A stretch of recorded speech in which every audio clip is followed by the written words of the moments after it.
ఒక్కసారి కొమ్మూరి గోల్డ్ కి కాల్ చేయండి. తాకట్లో ఉన్న మీ బంగారాన్ని విడిపించి మార్కెట్ ప్రైస్ కి వాళ్ళు కొనుక్కుని మిగతా డబ్బులు మీకు ఇచ్చేస్తారు. హాయ్, వెల్కమ్ టు మన టీవీ.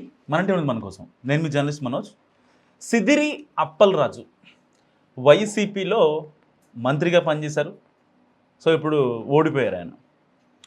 సిదిరి అప్పలరాజు గారి పుత్రోత్సాహం, ఒకరు బందీ అయ్యారు, మరొకరు బలయ్యారు. అసలు ఒక సినిమాని తలపించే స్టోరీ. అండ్ దీనికి సపోర్ట్ చేసినటువంటి వైసీపీ అధినేత మాజీ సీఎం జగన్మోహన్ రెడ్డి గారు పాపం పిల్లోడు అన్నారు. సో వీటన్నిటి గురించి మాట్లాడుకుందాం, చాలా క్లియర్గా మాట్లాడుకుందాం. సో సరిగ్గా 2 రోజుల క్రితం సిదిరి అప్పలరాజు కుమారుడు ఎవరైతే ఉన్నారో అరవ్ గారు, సో మనడు ఒక 18 years బండి మీద వెళ్తుంటే ఒక గొర్రెల కాపర్ని గుద్దడంతో అతను స్పాట్ డెడ్.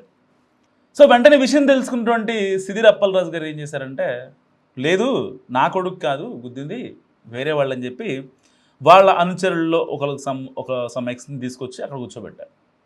గుద్దింది నేనే అని చెప్పి ఈవెన్ పోలీసు వాళ్ళు వచ్చారు, ఆ కేసు ఫైల్ చేసుకున్నారు. అప్పటికి కూడా పోలీసులకు కూడా వీళ్ళు ఇచ్చింది ఫేక్ ఇన్ఫర్మేషన్. యాక్చువల్గా గుద్దింది సిదిరి అప్పలరాజు గారి వాళ్ళ కుమారుడు అరవ్. సో ఇలాంటి నేపథ్యంలో ఏం జరిగిందంటే, వెంటనే ఆయన తీసుకెళ్ళి ఇంటికి వెళ్ళిపోయాడు, హాస్పిటల్కి వెళ్ళిపోయాడు. చచ్చిపోయిన అతన్ని పోలీసు వాళ్ళు చూసుకున్నారు. ఈ సిదిరి అరవ్నేమో అప్పలరాజు గారు హాస్పిటల్ తీసుకెళ్ళారు. ఎంతో విడ్డూరమో చూడండి. సో ఆల్రెడీ జరిగింది. దాని తర్వాత వెంటనే కరెక్ట్గా 24 hours సోషల్ మీడియాలో ఏదైతే మీరు మన టీవీ స్క్రీన్ పైన చూస్తున్నారో ఆ సీసీటీవీ ఫుటేజ్ మొత్తం వైరల్ అయ్యాయి.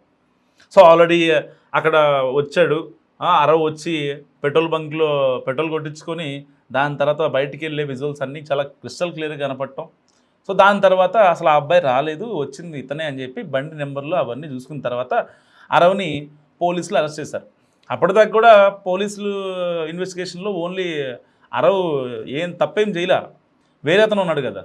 సో అతను ఇరికిచ్చేసరికి అతన్ని బలి చేశారు, ఒకరిని బలి చేశారు, ఇంకొకరిని బందీ చేశారు. సరే ఇలాంటి నేపథ్యంలో ఏం జరిగింది, సరిగ్గా ఎప్పుడైతే జగన్మోహన్ రెడ్డి గారు ఈ కేసులోకి ఎంట్రీ అయ్యారో దాని తర్వాత సీన్ మారిపోయింది. ఆయన ఏమంటారంటే పాపం పిల్లోళ్ళే. నేను చెప్పడం బాగోదు, ఒకసారి జగన్మోహన్ రెడ్డి గారు బయట వినండి. సిదిరి అప్పలరాజు కొడుకు 18 ఏళ్ల పిల్లోడు. సిదిరి అప్పలరాజు డాక్టర్, పలాస ఎమ్మెల్యే, మంత్రి, ఫిషింగ్ మంత్రి మన ప్రభుత్వంలో. సిదిరి అప్పలరాజు కొడుకు 18 ఏళ్ల పిల్లోడు. బైకు తోలుతా ఉండి కర్మవశాత్తు బైకు తోలుతా ఉండి ఎవరిలో గుద్ది బైకు తోలుతా ఉండి ఒక మనిషి చనిపోయాడు. యాక్సిడెంట్లు అవుతూ ఉంటాయి, చేసింది నేను కరెక్ట్ అని నేను చెప్పను. బట్ ఆ పిల్లోడు 18 ఏళ్ల పిల్లోడు బైక్ తోలుతా ఉండి ఆ పిల్లోడికి ఏం తెలుస్తుంది? ఒక్కొక్కసారి జరుగుతాయి. జరిగినప్పుడు నువ్వేం చేస్తా ఉన్నావు? ప్రభుత్వం ఏం చేసిందో తెలుసా?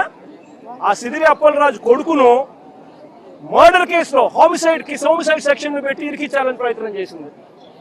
నిజంగా ఈ ప్రభుత్వం మానవత్వం ఉందని అడుగుతా ఉన్నా.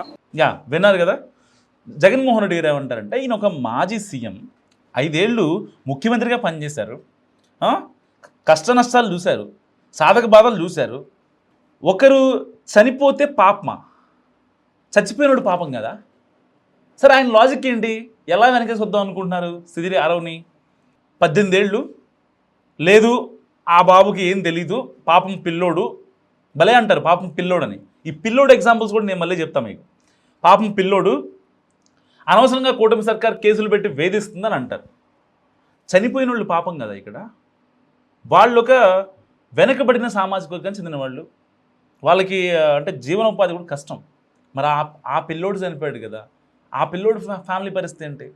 ఒక మాజీ సీఎంగా ఉండి చంపేసిన వాళ్ళని పిల్లోడు అంటూ, చనిపోయిన వాళ్ళేమో వాళ్ళకి అసలు వాళ్ళ ప్రస్తావన లేదు, వాళ్ళ గురించి ఏం మాట్లాడాల, వాళ్ళ ప్రస్తావనే లేదు. అలాంటి వ్యక్తి జగన్మోహన్ రెడ్డి గారు. ఈయన మళ్ళీ అందరినీ సపోర్ట్ చేస్తూ ఉంటారు.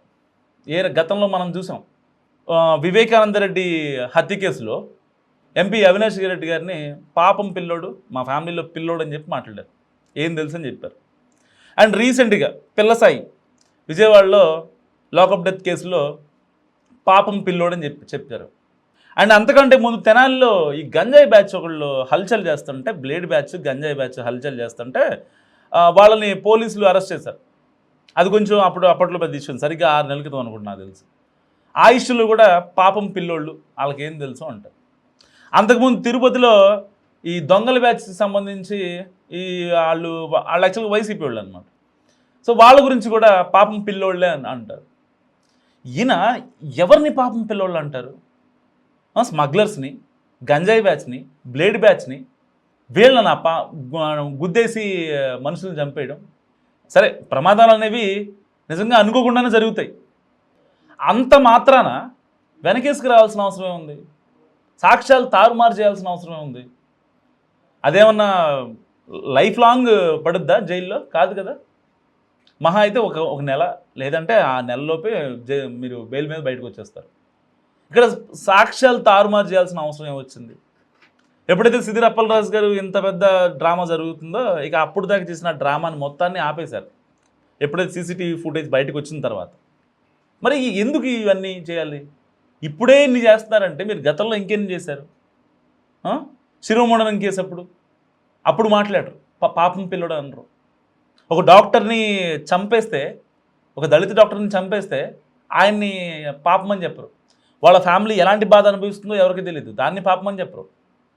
కానీ మళ్ళీ కోడికత్తి సీను, అతన్ని మీరు మాట్లాడరు, పాపమని చెప్పరు. ఎన్ఐకి వెళ్ళింది మీ విషయంలో, దాదాపుగా 6-7 ఏళ్ళు జైల్లో ఉన్నాడు, అతన్ని మీరు మాట్లాడరు. గులకరాయి కేసు, నెల్లూరు జిల్లా జైల్లో ఉన్నాడు, దాదాపుగా 4-5 ఏళ్ళు ఉన్నాడు, అతన్ని ఏం మాట్లాడరు. కానీ మీకు కావాల్సింది ఎవరు? గంజాయి బ్యాచ్, లేకపోతే ఏదైనా హత్య కేసులు, స్మగ్లింగ్ కేసులు, లేదు అంటే కనుక ఇలాంటివి ఉంటాయి కదా, చిన్న చిన్న రోడ్ యాక్సిడెంట్లు, అక్కడ వస్తారు. అంటే జగన్మోహన్ రెడ్డి గారి యొక్క మెచ్యూరిటీ లెవెల్స్ ఏ విధంగా ఉన్నాయని చెప్పడానికి మాత్రమే ఈ వీడియో. సో మీరేమనుకుంటున్నారో మస్ట్ కామెంట్ చేయండి.